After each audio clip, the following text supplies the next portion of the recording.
మహబూబ్నగర్ జిల్లా హన్వాడ మండలం టంకారాలోని ప్రాథమిక పాఠశాలలో స్కూల్ బ్యాగ్స్ కూర్చోవడానికి మ్యాట్స్, చెప్పులు విద్యార్థులకు పంపిణీ చేశారు. ఈ కార్యక్రమాన్ని ఆశ్రయ సంస్థ వారి ఆధ్వర్యంలో నిర్వహించారు. ఈ కార్యక్రమంలో జిల్లా కోఆర్డినేటర్ గోపీనాథ్, మండల విద్యాధికారి రాజు నాయక్, కాంప్లెక్స్ హెచ్ఎం ఇందిరాదేవి, ప్రాథమిక పాఠశాల హెచ్ఎం నర్సింగమ్మ, అమ్మ ఆదర్శ పాఠశాల చైర్పర్సన్ బాలమణి, ఉపాధ్యాయులు, సంస్థ సిబ్బంది పాల్గొన్నారు.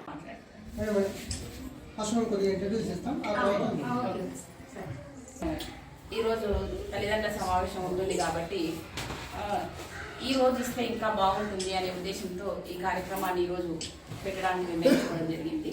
మరి ఈ కార్యక్రమాన్ని ఉద్దేశించి మన పాఠశాల ప్రధాన స్కూల్ బ్యాగు, మ్యాటు, చెప్పులు ఇవ్వడానికి వచ్చినటువంటి సభా వేదిక పైన ఉన్నటువంటి ఉద్దేశం ఏంటంటే కార్మికులకు సమాన హక్కులు కల్పించాలని, వాళ్ళ రైట్స్ తెలుసుకోవాలని, వాళ్ళకు సమానత్వం కల్పించాలని మా సంస్థ ఉద్దేశము. వలస కార్మికులకు సపోర్ట్ చేసి వాళ్ళ రైట్స్, వాళ్ళకు సరైన వసతులు కల్పించాలని మా ఆర్గనైజేషన్ యొక్క ఉద్దేశం ఉంది.